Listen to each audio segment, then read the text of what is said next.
Bonjour à tous, bonjour à toutes, bienvenue dans Face à Michel Onfray sur CNews et sur Europe 1. Bonjour Michel. Bonjour Laurence. C'est parti pour une heure d'actualité et de philosophie. L'intelligence artificielle va-t-elle provoquer la fin de l'humanité? Certains le prédisent, quand d'autres au contraire proclament que l'homme augmenté pourra vivre jusqu'à 1000 ans, imaginez-vous. Que pensez-vous, cher Michel, de ces avancées technologiques qui sont en train de révolutionner le monde du travail, de l'apprentissage, de l'université, de la recherche, de la médecine? Faut-il redouter ou au contraire accueillir et maîtriser ces outils qui aujourd'hui secondent l'homme et demain peuvent éventuellement le remplacer? On évoquera aussi la première encyclique du pape Léon XIV, Magnificat Humanitas, Humanité magnifique. Le souverain pontife parle de l'intelligence artificielle. Il fustige dans ce premier texte majeur les nouvelles formes d'esclavage qui se cachent derrière l'utilisation de l'IA. Il appelle à désarmer l'intelligence artificielle pour l'empêcher, dit-il, de dominer l'humain, car cette technologie alimente le fossé entre les inclus et les exclus. On verra, là encore, ce que vous en pensez. La France insoumise affirme que la France blanche et chrétienne n'a jamais existé et qu'il s'agit d'un fantasme de l'extrême droite. Le but, bien sûr, c'est de faire la promotion de la nouvelle France métissée que courtise Jean-Luc Mélenchon pour des raisons électorales. On verra là encore votre réflexion. Et puis on évoquera cette société où la violence entre les jeunes est débridée, avec ce phénomène terrible des enfants assassins, comme on l'a vu cette semaine à Rennes, où 2 adolescents de 15 et 16 ans ont étranglé un enfant de 11 ans. Pourquoi ignorent-ils la mort? Tout simplement, dites-vous, car on ne la leur enseigne pas. Et ça, c'est grave. Un fait qui vous a inspiré et beaucoup de révolte, Michel, ce char d'assaut de la Libération, le char valois, a été recouvert de peinture rose, tagué avec des inscriptions « Peace and Love » à Alençon. Il symbolisait pourtant le sacrifice de soldats français de la 2e DB, du général Leclerc, pour sauver notre pays contre les Allemands. Un pays qui perd le fil de son histoire. Qu'est-ce que cela symbolise pour vous? Là encore, on vous entendra. Et puis le point philo. Alors vous avez décidé de nous faire découvrir un philosophe américain, Henry David Thoreau, plus précisément, et son texte sur la désobéissance civile. Quel pouvoir a le peuple face à un pouvoir qui justement refuse de l'écouter et de l'entendre? Vous allez nous expliquer pourquoi c'est votre choix cette semaine. On y va, Michel? Allez, c'est parti. On commence par le pape Léon XIV qui a pris le sujet de l'intelligence artificielle à bras-le-corps. C'est le premier qui propose une telle hauteur de vue sur ce sujet qui est un sujet véritablement civilisationnel. Sa nouvelle encyclique, sa première encyclique qui s'appelle Magnificat Humanitas, Humanité magnifique, évoque tous ces sujets de l'intelligence artificielle. Comme il y a beaucoup de choses, on fait le point avec Félix Ferrolaz et je vous passe la parole. Signe d'un thème très cher à Léon XIV, c'est la première fois qu'un souverain pontife présente lui-même sa lettre encyclique. Devant de hauts responsables du Saint-Siège et d'experts de l'intelligence artificielle, il a présenté sa première lettre encyclique, intitulée Magnificat Humanitas. Une lettre de 130 pages consacrée à la protection de la personne humaine à l'ère de l'intelligence artificielle. L'intelligence artificielle doit être désarmée. Le mot est fort, je le sais, mais il est délibérément choisi car ce moment exige des mots capables d'attirer l'attention, d'éveiller les consciences et d'indiquer des chemins pour l'humanité. Le pape alerte également sur les retombées de l'intelligence artificielle sur les sociétés, notamment sur l'emploi. Il rappelle l'importance d'établir des règles pour garder le contrôle. Comme l'énergie nucléaire, elle doit être au service de tous et du bien commun. Les décisions concernant la technologie ne doivent jamais être séparées de la conscience et de la responsabilité. À la fin de la conférence, le pape a serré la main à Christopher Holla, cofondateur américain de l'entreprise d'intelligence artificielle Anthropic, qu'il a invité à des discussions. Voilà Michel pour ce qu'a dit le pape Léon XIV, il y a beaucoup de choses, mais les mots technologie et en face conscience et responsabilité, j'imagine que ça résonne en vous. Oui, moi j'ai été très soucieux de lire très vite cette encyclique qui s'est trouvée sur le net très rapidement, donc oui, une centaine de pages. Mais c'est toujours très intéressant d'abord de savoir quel sujet va élire le nouveau pape. Parce qu'effectivement, quand vous avez choisi, ça fait 1 an qu'il est au pouvoir, écrire une encyclique de 100 pages, ça veut dire vraiment qu'on pèse tous les mots. Vous avez vu qu'on ne parle pas de l'homme, mais qu'on parle de la personne humaine, qu'il faut donner des gages, et que chaque mot est pesé, chaque virgule est choisie, et qu'il faut faire très attention. C'est un magistère planétaire, international. C'est-à-dire qu'à chaque fois que le pape dit quelque chose, ça a valeur, j'allais dire, c'est paroles d'évangile, mais enfin, ça a une valeur absolue, c'est l'Église qui s'engage, qui nous dit cette chose-là. Alors il y a une partie qui est la partie du constat, et on ne veut pas lui en vouloir de faire le bon constat. Il y a un constat, effectivement, surgissement de l'intelligence artificielle, mais en même temps, effondrement de l'intelligence naturelle. La vôtre, la mienne, la nôtre. Vous pensez que c'est obligatoire? Ça va ensemble. Vous ne pensez pas qu'on peut apprendre des machines? Non, je suis dans le constat, là. Dans le constat. Je pense que le constat, c'est que on parle aujourd'hui d'intelligence artificielle. Tout le monde utilise l'intelligence artificielle pour les choses les plus intéressantes. Vous avez des médecins aujourd'hui qui sont capables d'inventer des traitements. J'ai vu même quelqu'un qui avait inventé un traitement vétérinaire pour le cancer de son chien, et qui avait trouvé avec l'intelligence tout seul, avec son intelligence formidable. artificielle, absolument. Vous avez une ubérisation de l'intelligence qui est assez formidable, et puis vous avez aussi des gens qui l'utilisent pour des raisons stupides. J'ai envie de tuer mon voisin et je voudrais ne pas laisser de traces, qu'est-ce que tu me proposes? Et vous avez ce genre de questions aussi.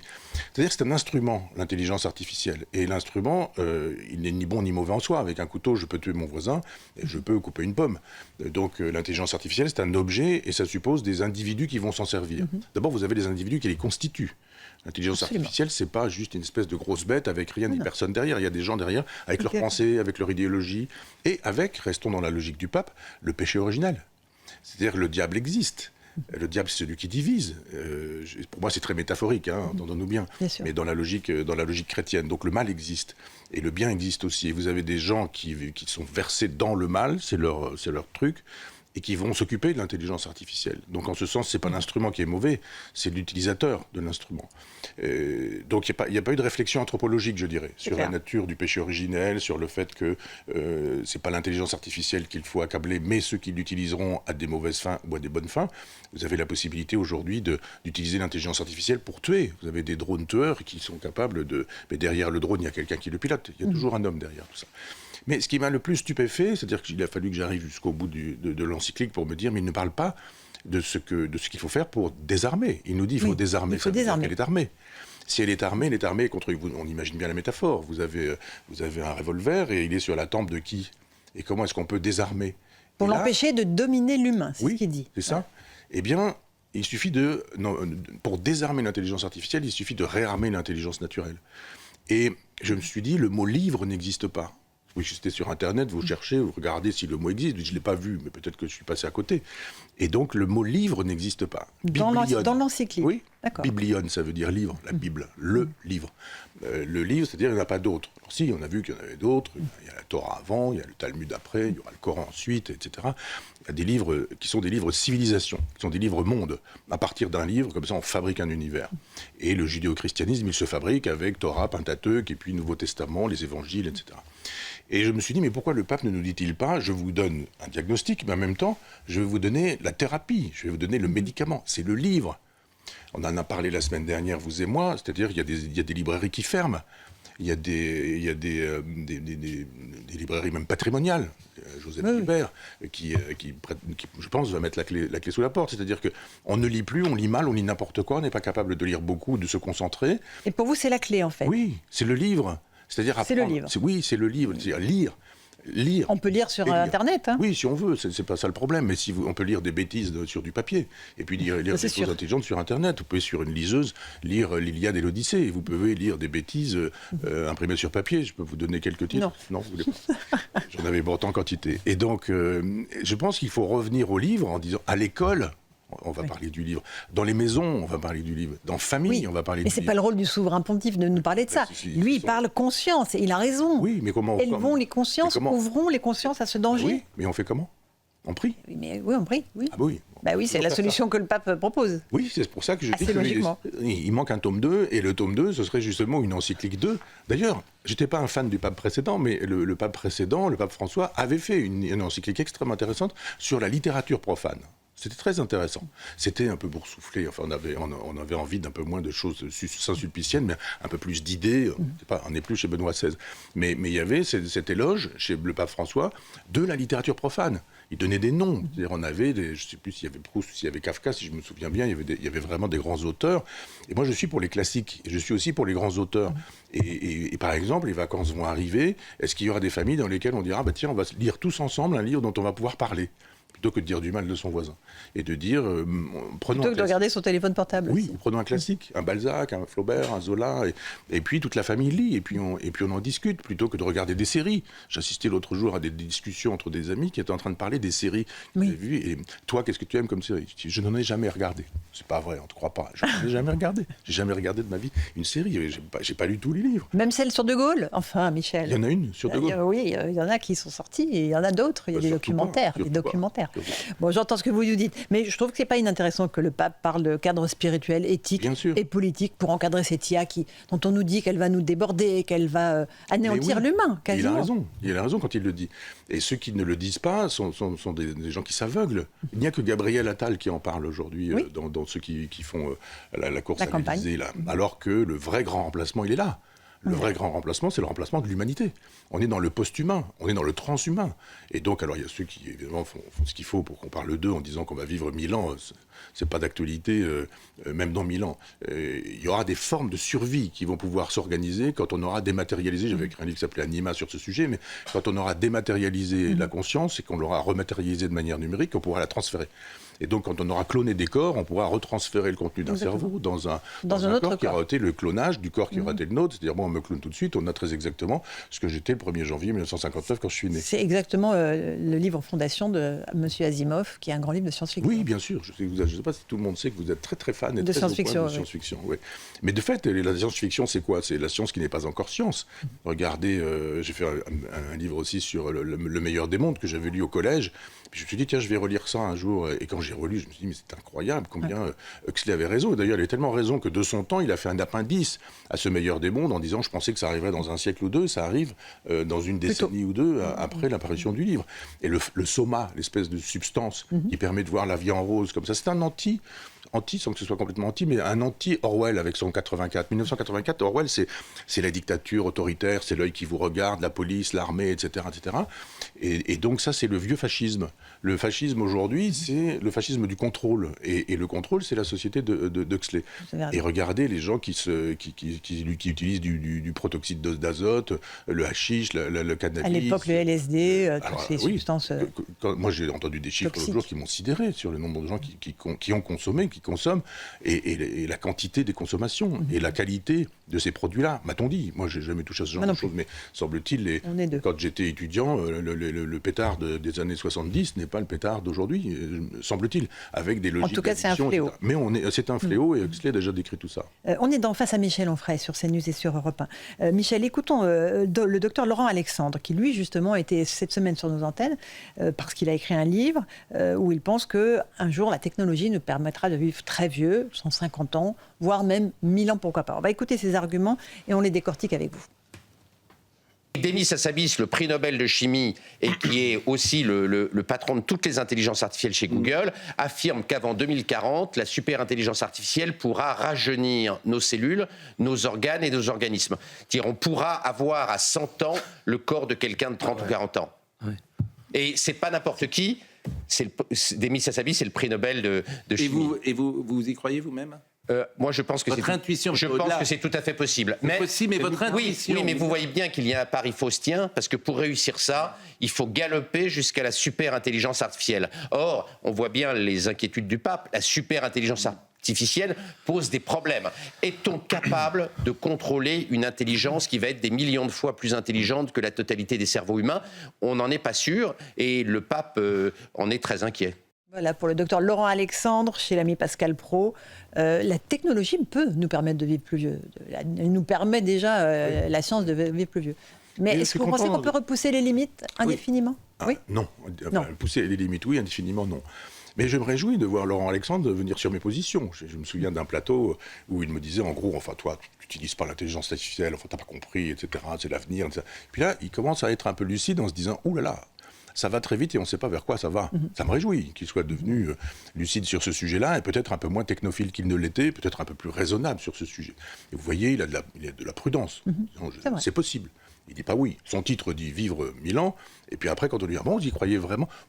C'est possible, c'est faisable. Bon, d'accord, c'est déjà plus exactement la même chose. On sait que les titres sont souvent des arguments de vente. Mais après, quand on veut véritablement le débat, oui, bien sûr, on peut aujourd'hui imaginer qu'on va changer des choses. Défibrillateur cardiaque, je serais mort depuis longtemps si j'étais pas augmenté par cette machine. Donc vous êtes déjà un homme augmenté, Michel. Bien sûr, mais c'est ça le principe. C'est-à-dire que quand on vous met un pivot dentaire, quand vous utilisez des trucs pour les oreilles, des prothèses auditives, quand vous utilisez les lunettes comme moi, ou des lentilles pour d'autres, eh bien vous êtes déjà un homme augmenté. Donc c'est le principe de l'homme augmenté. Vous avez mal à la tête, vous prenez un cachet d'aspirine, ça me paraît normal. Ça aussi, c'est dans la même logique. Donc le problème, c'est... quelle est l'identité d'un individu? Quand est-ce que l'identité, ça s'arrête? On peut m'enlever un bras, 2 bras, une jambe, je suis toujours moi-même. On peut me remettre un cœur, on peut me faire une greffe poumon, etc. Je suis toujours moi-même. On peut m'enlever un certain nombre d'organes dans mon corps et je reste toujours moi-même, et même prélever des organes d'autres individus. Je cesse d'être moi quand mon cerveau n'est plus le même. C'est-à-dire, si on prélève mon cerveau et qu'on le met dans un autre corps, je reste mon cerveau. Peut-être que j'ai l'apparence physique de quelqu'un d'autre, mais c'est mon cerveau qui fait mon identité. On sait aujourd'hui comment on peut intervenir sur le cerveau. On sait comment on peut, avec Neuralink, le fameux puçage d'Elon Musk, des implants cérébraux. Voilà, fabriquer des consciences, fabriquer des raisonnements. C'est pour ça que si le pape voulait poursuivre, je lui ai proposé un livre, on va faire un livre tous les deux, le pape et moi. Si L'appel est lancé au souverain pontife. Non, je blague, évidemment. Mais de réfléchir sur cette question-là, parce qu'après, ça prend des formes concrètes. Là, on vous dit, mais vous êtes parkinsonien et on va vous pucer le cerveau et on va enlever la maladie de Parkinson. Tout le monde dit, formidable. Vous étiez paralysé, vous êtes paralysé, vous avez eu un accident de moto, vous êtes tétraplégique. On vous propose un exosquelette. Et tout le monde dit, ah oui, pas seulement l'exosquelette, on peut aujourd'hui réparer le cerveau qui va vous rendre possible la marche. C'est-à-dire que, un peu sur le principe christique, on redonne la vue aux aveugles, l'ouïe aux sourds, la marche à ceux qui, etc. Et la vie aux morts. C'est Lazare dans les évangiles. Et ça, c'est possible. Ça, c'est vraiment possible. On peut aujourd'hui transplanter un cerveau, c'est très facile à faire. Sauf que le pontage ne se fait plus au niveau neuronal et vous êtes tétraplégique. Mais on sait aussi fabriquer des clones complets, c'est-à-dire fabriquer un humain qui est totalement compatible. C'est interdit pour l'instant, au niveau mondial. Est-ce que vous croyez qu'en Chine, ça se fait pas? Mais je suis d'accord, on ne sait pas ce qui se passe. Et c'est ça le problème ailleurs. du pape. C'est-à-dire que c'est un homme de morale, et évidemment, c'est son métier. Mais il y a des gens qui font le mal partout sur la planète. La Chine est en train de travailler à des robots tueurs. C'est-à-dire que quand vous auriez 20 000 personnes qui Ils les ont déjà montrés. 1000 robots qui arrivent, qui sont des robots intelligents, comme on dit, c'est-à-dire qu'ils sont capables de vous tuer et qui prendront des balles, et ça ne leur fera rien du tout, etc. Tout ça est à venir. Mais de là à dire nous allons vivre 1000 ans, bon, je comprends que ça puisse intéresser le lecteur qui dit moi j'ai très envie de vivre 1000 ans. D'autres n'ont pas envie. Non, ils se contenteraient de 150 ans. Mais, oui. Vous, ça vous irait 150 ans? Non, parce que je crois que... Ça ne veut rien dire, la question de la quantité de temps, c'est la qualité de temps qui est importante. Dans quel état on est? Vous avez des gens qui font des centenaires formidables, et puis vous avez des gens qui sont des légumes à 50 ans. Moi, j'ai failli l'être, et peut-être d'autres disent que je le suis déjà. En faisant des AVC, vous perdez un certain nombre de capacités, et vous dites, la vieillesse, ça ne sera jamais que ça. Donc, évidemment, c'est la qualité de vie qui est importante, plus que la quantité de vie. S'il faut vivre 150 ans la vie d'un légume, intellectuel, je veux dire. Bien sûr, non, mais personne ne veut de ça. On veut 150 ans. Moi, je veux bien 150 ans, mais en pleine forme et en pleine possession de mes capacités intellectuelles. Évidemment. Mais la question, et on va clore ce chapitre, mais qui est passionnant, c'est est-ce qu'un jour, cette intelligence artificielle peut remplacer l'humain? On sait que déjà, concrètement, sur le marché du travail, ça pose d'énormes problèmes. Il y a beaucoup de postes qui sont remplacés par les robots et l'IA. Est-ce qu'un jour, on pourrait être remplacé, disparaître? Ah mais oui. Mon gentil gendre est kiné, et il m'expliquait l'autre jour qu'il avait une application sur son téléphone et qu'il dit, je fais toujours un bilan quand je vois les gens, qui êtes-vous, votre problème de santé, qu'avez-vous eu, ceci, cela, etc. Puis avant, je prenais des notes, et puis je remplissais un dossier, puis le soir, je rentrais ça sur mon ordinateur, puis etc. Et il me dit, maintenant, j'ai une application sur mon téléphone, je fais rien, j'écoute, et j'appuie sur un truc, et d'un seul coup, mon dossier est rempli. Oui, mais personne ne masse à sa place. Non. Personne ne fait les manipulations à sa place. Bien sûr. La machine pourra le faire, ça? Oui, bien sûr. Ouais. Et probablement mieux que les hommes. Parce qu'il y a des... Oui. Moi, je suis arrivé avec un dos cassé un jour, je suis allé voir quelqu'un qui m'a encore plus détruit. Je suis rentré en ambulance. Je suis arrivé avec des béquilles, je suis rentré chez moi en ambulance. Donc, les humains font des erreurs humaines. Et ils pourront être remplacés. Ils pourront être remplacés, et parfois plus sûrement. Aussi un copain chirurgien qui me disait l'autre jour, lui il est chirurgien, maintenant retraité, son fils est chirurgien, il me dit, je crains pour mon fils, qui a fait des études, la chirurgie neuronale, il est brillantissime, comme son grand frère qui est pharmacien aussi, et il me dit, lui, il ne pourra plus faire le métier que j'ai pu faire moi précédemment. Parce que les machines l'aideront ? Oui, et feront Puis mieux. un jour feront mieux. J'ai eu l'occasion, hélas, d'être dans des hôpitaux à une époque, on le sait, mais j'ai eu l'occasion aussi de parler avec des médecins qui me disaient, des chirurgiens qui me disaient, au moment où on fait un petit trait autour d'une partie cancéreuse d'un corps, il dit, bon voilà, on va couper là. Et il dit, au moment où on incise, il y a quelque chose qui se passe, on incise plus large. Et il dit, après on fait des biopsies, on découvre quoi ?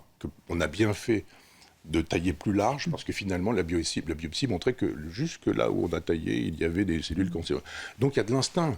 Il faut relire Bergson, il y a pas, les hommes ne sont pas que des machines, c'est-à-dire on ne prend pas un shaker en mettant toutes les cellules qui constituent un humain, on secoue et on a un humain. On a une intelligence humaine, on a du travail, on a des gens qui ont des heures et des heures d'opération, qui ont travaillé quantité de... Notre ami qui avait des rapports d'opération, il avait relié tout ça dans des livres qui m'ont impressionné. Je dis mais c'est plus important de faire ce genre d'œuvre que la mienne, parce qu'il me disait des choses très gentilles sur mon travail. Donc on va perdre une intelligence humaine, naturelle, fabriquée par la transmission, par la compétence intellectuelle, même par la capacité à inventer des sutures, des choses comme ça. Mais la machine fera mieux. Puisque de toute façon, la machine, elle fera 10 000 fois, 100 000 fois, des milliards de fois ce que les hommes seront capables de faire avec une synthèse. Qui peut dire qu'on peut lutter contre ça ? Donc le pape a tort de croire que... Enfin, il n'a pas tort, mais je veux dire, il a raison de poser le problème. Et maintenant, il reste à dire, mais alors, on fait quoi et on fait comment ? Trouver les solutions. Oui. Mais comment réguler ça ? C'est absolument impossible à l'échelle mondiale. Comment on peut poser des barrières éthiques pareilles ? Je ne vois pas comment on peut réguler ce maquis, ce tsunami en fait.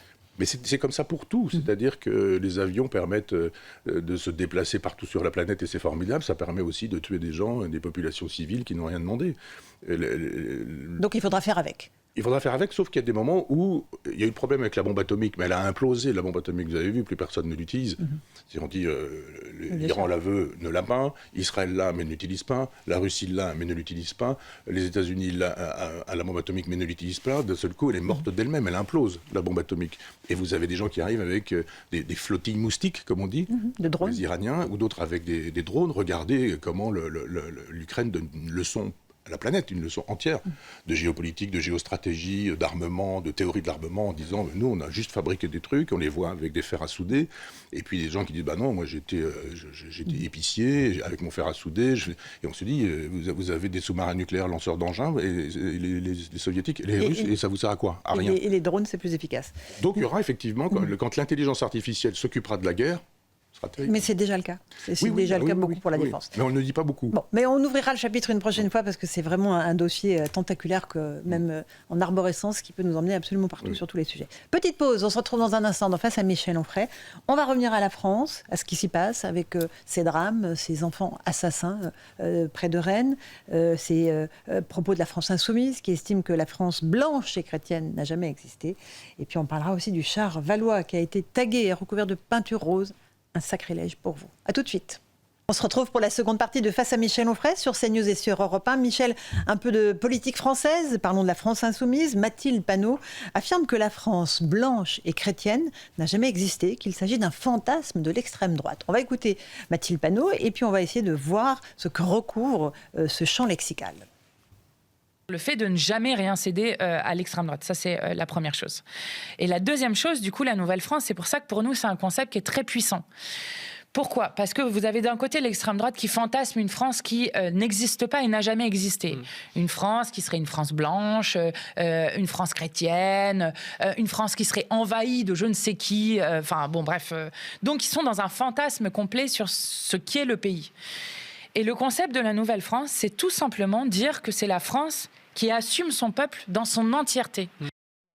Chose dans ce que dit Mathilde Panot. D'abord, la Nouvelle-France, on en parlera après. Mais la France blanche et chrétienne n'a jamais existé. Qu'est-ce que vous répondez, Michel Onfray ? Que Mathilde Panot n'a jamais existé non plus. Et qu'on fasse la démonstration du contraire. Qu'est-ce que vous voulez quand vous avez des jeunes aujourd'hui, ils disent qu'ils sont des animaux, enfin bon, tout est possible. Simplement, le négationnisme a été inventé par la gauche. Je rappelle que Forisson et d'autres qui nous ont dit qu'il n'y avait jamais eu de chambre à gaz, qu'il n'y avait jamais eu de Shoah, sont des gens qui viennent de la gauche. Et tous ces gens qui nous ont dit qu'il n'y avait pas de génocide vendéen, ça vient de la gauche aussi. Et tous ces gens qui nous disaient aussi à une époque, il n'y a pas de théorie du genre. Madame Vallaud-Belkacem dit, ça n'existe pas, il n'y a pas de théorie du genre. Il y a des recherches sur le genre, mais qui ne sont pas des théories sur le genre. D'accord, on comprend bien. Non, d'un point de vue sémantique, il s'agit de dire, mettez-moi tout ça à la poubelle. Ça n'a jamais existé. C'est-à-dire, vous allez dans n'importe quel village français, vous avez toujours une église, vous avez toujours une mairie. Un calvaire, une croix. Et vous aviez le monument aux morts. Et vous aviez là tout ce qui faisait la France, c'est-à-dire aussi bien la République, parce que sur le fronton de la mairie, il y avait liberté, égalité, fraternité, et puis ce qui faisait également la chrétienté, c'est-à-dire avant la République. Et je rappelle que la République, pour Mme Panot, ça démarre en 92, et pas en 1789. On est d'accord. C'est-à-dire que la Révolution française n'existe pas. Ça veut dire que la nuit du 4 août, ça n'existe pas. L'abolition des privilèges, ça n'existe pas. La Déclaration des droits de l'homme, ça n'existe pas, puisqu'il n'y a pas de France avant la République, et que la République, c'est 1792. Donc, j'apprends à Mme Panot que la Révolution française, c'est une fiction de l'extrême droite, que la Déclaration des droits de l'homme, c'est une fiction de l'extrême droite, etc. C'est n'importe quoi. On peut pas, en plus de ça, dire on a un concept très puissant. La Nouvelle-France. C'est un concept très puissant. Il y a une Nouvelle-France, mais il n'y a pas d'ancienne. C'est drôle, ça. Il y a du nouveau, mais il n'y a jamais eu d'ancien avant. Mais c'est quoi l'ancien? C'est quoi la France d'avant la France? L'entièreté de, etc. Mais c'était quoi le refus de l'entièreté de ce qui n'existait pas précédemment? Ces gens sont simplement incultes. Voilà pourquoi, d'ailleurs, j'écris une histoire philosophique de l'Europe. En disant que de l'Occident. Parce que l'Occident existe. On n'a pas le droit de dire que l'Orient n'existe pas, mais l'Occident existerait. Ah bon, c'est neuf ça. Saïd nous dit l'Orient, c'est une création de l'Occident. Mais l'Occident, c'est pas une création de l'oriental. Ça existe, l'Orient et l'Occident. Ça existe, la France avant Madame Panot. La jeunesse, c'est ça. C'est moi, j'existais pas. Alors, ce qui était avant moi n'existait pas. Elle dit, avant la République, il n'y a rien du tout. Et puis, avant même Jean-Luc Mélenchon, il n'y a rien du tout non plus. Si, ça a existé. Il suffit juste d'aller dans les musées. Je ne sais pas s'il y est jamais allé un jour, mais regardez dans les musées, la peinture témoigne. Si vous avez de la peinture... Elle y est forcément allée. Je plaisante. Mais bien sûr. Non, mais il faut toujours préciser les choses, Michel. Vous avez raison, il faudrait que je le dise avec un grand sourire. Un sourire, s'il vous plaît. J'ose espérer qu'elle est allée dans des musées, je ne doute pas qu'elle y soit allée, bien sûr.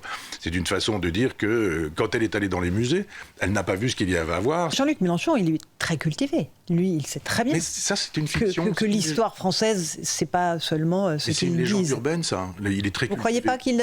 Pas dans ce qu'il dit, pas dans ce qu'il raconte. C'est rempli de contre-vérités. Après, il y a peut-être un objectif politique dans tout ça. Peut-être, mais moi, je ne connais pas personnellement. Et j'ai eu un déjeuner avec lui à l'époque où il n'était pas... Il n'avait jamais été candidat à la présidence, c'est-à-dire il y a, je sais pas, peut-être 25 ans. Et on avait eu un déjeuner où il a été question de la Révolution française. J'ai mesuré les lacunes, personnellement. Okay. Donc moi, je sais qu'en matière de Révolution française, le reste, je ne sais pas. Il est peut-être doué sur la mécanique quantique, sur la poésie chinoise, sur le théâtre élisabétain. Enfin, j'en sais rien, j'ai pas eu de discussion là-dessus. Mais lui, qui nous dit qu'il a le monopole de la lecture de la Révolution française, il avait des yeux grands comme ça quand je lui ai parlé de Charlotte Corday. Il reprenait les espèces de vieux trucs catholiques, intégristes, contre-révolutionnaires, etc. Mais je dis pas du tout, les girondines. Savez-vous ce que sont les girondins par rapport aux jacobins? Donc, elle était... enfin, je vais pas vous faire le cours que j'ai pu faire à ce moment-là. Je tombais des nues en me disant, il en sait si peu. C'est juste un ancien trotskiste, et les trotskistes ont eu une espèce de purée cérébrale qu'on leur a mis dans la tête le temps qu'ils ont été trotskistes, où on leur enseignait une histoire de la Révolution française qui était une histoire marxiste. Et point à la ligne. Donc évidemment, par rapport aux crétins, il est très cultivé. Je ne vais pas donner la liste des crétins, mais vous avez plein de journalistes qui nous disent « il est tellement cultivé ». Ah bon, faisons des vrais débats sur la culture. C'est-à-dire que vous ayez franchement du répondant, et pas les fiches qui sont données parfois. Je me souviens, aux dernières présidentielles, on lui parle d'un livre de Giono, et bien sûr, il connaît la date de parution, il connaît le nombre de pages, etc. On se dit, il y a un type de la France Insoumise qui a donné l'info un peu avant, et puis il y a eu un copain... Ou peut-être l'a-t-il lu. Peut-être. Non, mais peut-être. Mais je veux dire, il y a aussi un moment donné où il faut arrêter avec les légendes urbaines, parce que vous avez toujours cette histoire sur tous ces gens qui nous parlent de fascisme, qui nous parlent d'extrême droite, qui nous parlent de néo-nazis, qui nous disent qu'un garçon qui a été massacré à coups de pied était un néo-nazi. Vite, mais est-ce que vous ne pourriez pas faire un peu d'histoire ? Et d'un point de vue sémantique, arrêtez de dire n'importe quoi. Parce que si les mots ne signifient plus rien, alors évidemment, tout est possible. Mais tout ça, Michel, on sait bien que c'est pour des vues électorales. On sait bien que, voilà, en disant... Oui, bien sûr. La France blanche et chrétienne n'a jamais existé. On sait bien. Eh bien, simplement, vous avez... si vous faites un micro-trottoir avec toute la jeunesse que vous interrogez dans la rue en disant, ben voilà, on va parler un petit peu d'histoire, vous avez les mensonges de Mélenchon qui sont devenus des vérités. Ah oui. Grâce à l'IA, notamment. Grâce à l'intelligence artificielle. Non, pas forcément. Il les relaye. Non, vous pouvez aller sur Internet, net pour aller chercher les cours du Collège de France de M. Boucheron, qui va vous donner toute cette soupe-là. Aussi. Et on dira, oh là là, c'est le Collège de France, c'est M. Boucheron, etc. Puis après, c'est machin qui est professeur à l'université. Puis après, il y a des colloques antisémites qui sont organisés à Sciences Po, qui sont organisés à la Sorbonne, etc. Et vous dites, mais il y a une institution qui le dit. Ils sont quand même très cultivés, ces gens qui nous disent qu'il n'y a pas eu de chambre à gaz, puisqu'ils font des colloques dans des endroits universitaires, ou au Collège de France même, où on fait du palestinisme plein pot. Donc il faut arrêter avec cette idée que des gens qui auraient du bagou et du blabla seraient des gens cultivés. La culture, c'est pas ça. Et c'est pas ça. Et le manque de culture amène parfois à la décivilisation, à la barbarie. On l'a vu à de nombreuses reprises dans l'histoire. Vous avez été interpellé, Michel, par l'horreur qui s'est déroulée à Rennes, où 2 adolescents de 15 et 16 ans ont étranglé un enfant de 11 ans pour une sombre histoire d'appât de pêche. Ça n'a aucun sens. On va juste écouter ce qu'en a dit le procureur de Rennes, puis vous nous direz pourquoi ils ignorent en fait même la notion de mort. Le jeune homme mis en cause a rencontré Théo, qu'il ne connaissait pas auparavant, la veille du drame. Ils ont pêché ensemble dans la Vilaine, on était donc samedi, et ont prévu de se retrouver le lendemain pour une nouvelle partie de pêche. Les 2 mis en cause admettent s'en être pris à Théo, et notamment l'avoir étranglé. Puis ils ont pris la fuite en emportant le matériel de pêche et les affaires de Théo, qui ont été retrouvées à leur domicile respectif au cours des perquisitions. Ils affirment s'en être pris à Théo pour se venger et pour récupérer des leurres de pêche d'une valeur de quelques dizaines d'euros que Théo leur aurait pris. Théo avait quant à lui spontanément indiqué à ses parents la veille que le jeune qu'il avait rencontré lui avait donné ces leurres. Voilà, pour le procureur de Rennes, Michel Onfray, on est évidemment abasourdi, estomaqué, endeuillé par ce qui s'est passé. Mais vous dites, on ne leur enseigne pas la mort, c'est pour ça qu'ils l'ignorent, c'est ça ? Oui, c'est-à-dire que quand vous regardez les informations, ce que vous faites tous les jours, mais vous voyez que c'est tous les jours que des enfants empoignardent d'autres pour des motifs futiles. Alors après, vous avez les motifs de narcotrafic, mais après, vous vous rendez compte là, quoi, un hameçon et puis du fil à pêche, et on assassine quelqu'un avec une serviette, on l'étrangle. C'est-à-dire il faut au moins 3 minutes pour étrangler quelqu'un et qu'il meure véritablement pendant 3 minutes. Ils sont 2. Il n'y en a pas un qui va lui dire « Arrête, stop, tu te plaisantes, enfin, tu ne peux pas faire ça » ou je ne sais quoi. Je pense simplement que je le vois justement avec mes petits-enfants, vous allez dire, je parle souvent d'eux, mais sur le surgissement de la mort. Il y a un moment donné où la question se pose. Parce qu'on perd un petit chat, parce qu'on a vu un petit oiseau mort dans le jardin, parce que... Qu'on a perdu un proche.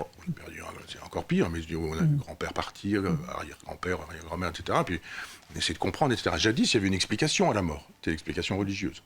Et donc, vous aviez le paradis, l'enfer, le purgatoire, la vie ne s'arrête pas, elle continue, etc. Il y avait une façon un peu de rendre acceptable ce scandale absolu qu'est la mort. Et puis après, vous aviez des réponses philosophiques. Moi, j'ai pu souvent en parler, Épicure, la mort n'est rien, si tu es là, elle n'y est pas, si elle est là, tu n'y es plus, donc tu n'as rien à craindre, c'est juste une idée, donc apaise-toi, tu ne verras probablement même pas la mort venir, etc. Plus tant d'autres réponses philosophiques, les réponses de Schopenhauer, les réponses des stoïciens, ou etc. Aujourd'hui, les enfants sont placés devant une énigme totale. Ils ne savent pas ce que c'est que la mort. Parce qu'ils sont devant la télévision, ils sont devant des jeux, etc. La mort, c'est quelqu'un qui meurt, mais qui ressuscite. Oui. C'est quelqu'un qu'on tue, mais qui repart et qui reprend son arme. C'est quelqu'un qui, etc. La mort, la vie, la fin de la mort, la fin de la vie. Il n'y a pas d'enseignement à ce qu'on appelle l'ontologie, la philosophie de l'être, ou à la métaphysique, ou encore moins à la théologie, sauf dans des familles qui sont religieuses et qui transmettent ce genre d'informations à leurs propres enfants. Donc les enfants, là encore, le baptême de ma petite fille l'autre jour, il y avait d'autres enfants, et j'ai appris qu'une petite fille était en train d'expliquer, 7-8 ans, était en train d'expliquer aux autres comment on pouvait se pendre. Mon Dieu. Alors tu grimpes sur une chaise, tu te mets une corde, tu accroches la corde au mur. À 8 ans ? Oui. Tu donnes un coup de pied dans la chaise, tu tombes et t'es mort. C'est pour ça que j'ai souhaité qu'on parle de ce sujet. Et t'es mort. Ça veut dire quoi ? Et t'es mort. Et tu es mort, mais qu'est-ce que ça veut dire dans la tête d'un enfant ? Tu es mort, ça veut rien dire. Concevoir la mort, penser la mort, il faut d'abord un cerveau qui a été fabriqué pour ça. Penser les idées, penser les concepts, penser les choses de la métaphysique, les choses de ce que j'appelle l'ontologie, l'être des choses. Parler d'une table, il n'y a pas de table ici, on pourrait dire. On parle d'une bouteille de vin, il n'y a pas de bouteille de vin ici, mais on va concevoir la bouteille de vin. Donc il y a du concept. Si vous n'éduquez pas les enfants au concept, et que vous ne leur parlez pas justement de la vie, de l'amour, de la mort, de la justice, de la vérité, de la sagesse, etc. On s'y parle Platon souvent. Eh bien, les enfants, ils disent, c'est la mort, t'es mort, je te tue. Et les enfants qu'on a vus dans les émissions de CNews en disant, j'ai envie de tuer ma prof de français, etc. j'ai envie de tuer. Qu'est-ce que ça veut dire? Les contrôles qui sont faits dans les cartables où on découvre des armes blanches dans des collèges. C'est-à-dire les enfants ne savent pas que quand ils tuent, ils tuent. C'est-à-dire ils ôtent la vie, ils ne savent pas non plus ce que c'est que la vie.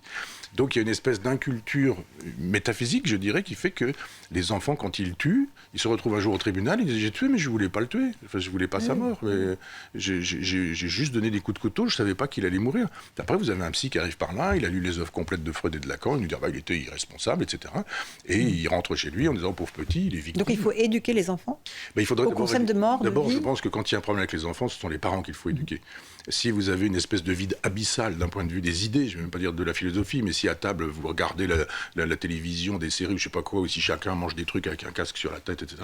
Si vous n'avez parlé ni de l'amour, ni de la mort, ni de ce genre de choses, si vous n'avez pas parlé de la morale, si vous n'avez pas parlé, vous avez un cerveau qui est en pleine vacuité. Donc les cerveaux vides comme ça sont des cerveaux qui peuvent se remplir des bêtises qui ont été vues à la télévision. On tue, c'est facile, et le problème n'existe plus. Il avait des hameçons, je veux ces hameçons, je le tue, je lui prends ses hameçons, on passe à autre chose. Donc c'est l'état de nihilisme dans lequel nous nous trouvons. On est face à Michel Onfray sur CNews et sur Europe 1. Michel, il y a autre chose qui vous a interpellé dans l'actualité, c'est un char d'assaut de la Libération, le char Valois, qui a été recouvert de peinture rose à Alençon. Il a aussi été tagué avec des inscriptions Peace and Love. C'était un char qui appartenait, je crois, vous allez me corriger ou pas, à la 2e DB du général Leclerc, lors de cette bataille d'Alençon. Colère évidemment de tous les élus qui ont rappelé que dans ce blindé, il y a des hommes qui y sont morts alors qu'ils combattaient pour la liberté contre le nazisme. Souiller ce monument au nom d'un prétendu message de paix, ça vous inspire quoi, Michel Onfray ? Ça témoigne de l'inculture aussi des gens. Parce que Michel Pastoureau, qui est un historien de la couleur, mais pas seulement de la couleur. Il a écrit des livres magnifiques sur les animaux, sur la symbolique, sur l'héraldique, et notamment sur les couleurs. Un livre à chaque couleur, c'est formidable. Nous explique comment la symbolique de la couleur a évolué. Le rose, c'est pas du tout l'utilisation qu'on en fait. Le vieux rose que vous portez aujourd'hui, par exemple, n'a pas signifié la même chose au Moyen-Âge qu'aujourd'hui. Aujourd'hui, il y a une récupération politique, sexuelle, LGBT. Le rose est associé à ce combat. Je rappelle que... Ou aux poupées pour les petites filles aussi. Aux poupées, ou à la féminité, au féminin, ou à ce genre de choses. Je rappelle qu'il y avait un triangle rose dans les camps nazis parce que les homosexuels étaient déportés en tant qu'homosexuels. Donc vous aviez l'étoile jaune pour les juifs, vous aviez le triangle vert, vous aviez les droits communs, vous aviez les francs-maçons bien sûr, mais je cherche un autre mot, mais une religion, des témoins de Jéhovah, des trucs violets. Et le triangle rose, c'était les homosexuels. Rouge pour les déportés politiques et le triangle rose pour les homosexuels. Donc quand on est dans le peace and love, d'abord, ça a 50 ans, ce slogan, la paix et l'amour, etc., c'est les hippies, c'est formidable. Qu'on aille avec peace and love voir le patron de l'Iran ou le patron de la Russie ou le patron de la Chine aujourd'hui, peace and love, il va dire oui mon garçon, et puis il va faire avancer le char, il n'y aura plus personne. Qu'on se souvienne de Tiananmen par exemple. Et puis, je veux dire que les gens qui sont morts dans ce char, les gens qui étaient dans la 2e DB, avec Leclerc qui était effectivement à Alençon à ce moment-là, ces gens ont combattu pour antifascisme. Malraux dit le dernier antifasciste d'Europe, c'est le général de Gaulle. Et il a raison. C'était de l'antifascisme qui était dans ce char. Parce que ces gens-là, après avoir libéré Poche de Falaise et Chambois, la Normandie, puis Paris, ce sera Berlin, puis Berchtesgaden. C'est-à-dire que ces gens-là, avec le char militaire, avec les couleurs militaires, sont allés pour défendre l'Europe, pour libérer l'Europe, et pour faire de telle sorte que les homosexuels puissent quitter les camps de concentration. Tous ces gens, quand ils font ça, ils sont très contre-productifs. C'est-à-dire qu'ils sont en train d'attaquer ceux qui les ont libérés, ceux qui ont libéré leurs anciens. S'ils veulent militer pour la cause homosexuelle, qu'ils se rappellent que ces chars-là, ils défendaient la cause homosexuelle, puisqu'ils défendaient la cause des Juifs, puisqu'ils défendaient la cause des francs-maçons, la cause des témoins de Jéhovah et de tous ceux qui ont été des résistants et des opposants au nazisme. Donc ce sont des gens qui se prétendent probablement comme des anti-nazis et comme des antifascistes, mais qui globalement fustigent ceux qui ont combattu le nazisme et le fascisme. Donc finalement, on voit bien que certains antifascistes se comportent comme des fascistes. Très intéressant, la notion de fascisme et antifascisme. Le point philo, Michel. Alors, c'est un philosophe américain que vous nous proposez cette semaine, du 19e siècle, Henry David Thoreau, Thoreau. Pourquoi ce philosophe et son texte sur la désobéissance civile, Michel ? D'abord, c'est un philosophe un peu normand, puisque par son grand-père, il vient de Normandie, mais c'est Thoreau. Je suis pas très doué dans la prononciation, mais on dit Thoreau en France, comme vous l'avez dit. Et donc, il a écrit un livre qui s'appelle « De la désobéissance civile » et qui est souvent mal compris, et qui est souvent tiré du côté de l'éloge, du zadisme. C'était un non-violent, Thoreau. C'est quelqu'un qui disait qu'il fallait... C'est très américain comme philosophie. Et d'ailleurs, il y avait un autre de ses amis qui s'appelait Emerson, philosophe très intéressant. Moi, je suis allé sur leurs traces aux États-Unis, à Concorde. Ils sont enterrés côte à côte. Il y a la maison de... C'est une destination de voyage. Si les gens veulent faire un voyage intelligent, aller voir la tombe de Thoreau, la tombe d'Emerson, Concorde, la maison du philosophe, etc. Et c'est une philosophie américaine qui nous dit l'individu et la conscience d'abord, l'État après. Donc, c'est pas un anarchiste. C'est pas un poseur de bombes, c'est même très exactement le contraire. C'est pour ça que de temps en temps, on a des rééditions de ce texte-là et on a des gens qui balancent des bombes, des cocktails Molotov sur les couvertures. C'est très exactement le contraire de ce que dit Thoreau. Thoreau, il nous dit, l'État, moins il est là, mieux on est. Le moins d'État possible. Laissez la conscience travailler. Et en fait, on est dans une logique très puritaine. C'est-à-dire, vous avez votre conscience et puis il y a des choses justes et des choses pas justes. On ne fait pas de choses injustes. Et si l'État vous demande de faire des choses injustes, il ne faut pas obéir à l'État quand il vous demande de faire des choses injustes. Par exemple, défendre l'esclavagisme, par exemple, défendre les guerres contre le Mexique, ce qui était le cas à cette époque-là. Et lui dit, je ne paie pas d'impôts. Je résiste. Il dit, c'est une machine excitée, énervée, il faut freiner la machine. On ne peut pas s'amuser à ça en France. Hein. Alors, on va voir. Mais il dit, c'est une machine qu'il faut freiner. Donc il ne dit pas, il faut mettre le feu à la machine, comme le pensent un certain nombre de gens qui veulent tirer Thoreau vers l'anarchie. C'est pas un penseur anarchiste, c'est un penseur presque libertarien. Pas d'État, juste de l'individu, beaucoup de conscience, et on refuse de pratiquer ce qui est contre sa propre conscience. Parce que ça suffit bien, les gens qui nous disent le réchauffement climatique, puis qui en même temps vont faire des conférences partout avec des avions, et qui, etc., etc. Tous ces gens qui nous donnent des leçons à Cannes et qui arrivent avec des jets privés ou ce genre de choses. Et lui, il dit, je ne paie pas les impôts. Il dit, je vois l'État une fois par an, et il a pris la forme du percepteur. Eh bien, je ne paie pas. Et on lui dit prison. Et il est allé en prison. Et il raconte dans ce petit livre-là, c'est un tout petit livre, très facile à dire, le temps qu'il passe en prison. Alors, moi je l'ai vu, la prison, c'est vraiment un tout petit espace. Les portes sont ouvertes, les prisonniers sont dehors, fument une petite pipe ou une cigarette dans la journée, puis après on leur dit, allez les garçons, vous rentrez, ils rentrent, etc. Et il dit, mais là, c'est formidable, je suis dans la prison, j'entends les bruits de ma ville, je ne les entendais pas comme ça, il y a un petit bistrot à côté, un petit restaurant, je les entends parler, je vois la nature par la fenêtre, et il dit, mais l'essentiel est là, ma conscience est en paix. Et puis il dit, je vais passer du temps en prison, et alors, c'est pas grave, je suis prêt à ça.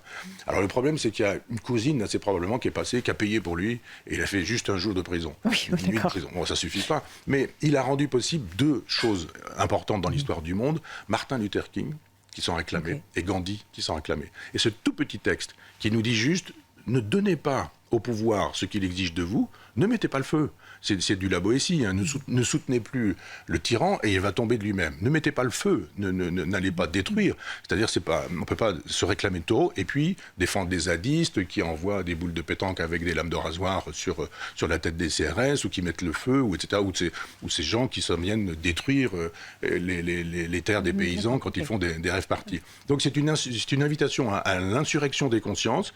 Il y a quelqu'un qui aurait pu aussi dire, j'ai lu un philosophe comme ça, il a changé ma vie, ça aurait pu être le général de Gaulle quand il fait l'appel du 18 juin. D'accord, mais c'est très beau, donc ce texte sur la désobéissance civile, et qui a donné des idées à Martin Luther King et Gandhi. Et Gandhi, la libération de l'Inde, enfin la fin de l'impérialisme anglo-saxon sur l'Inde se fait avec ce petit livre d'un Gandhi qui dit, je l'ai toujours sur moi ce livre et je le médite sans cesse, je ne donne pas.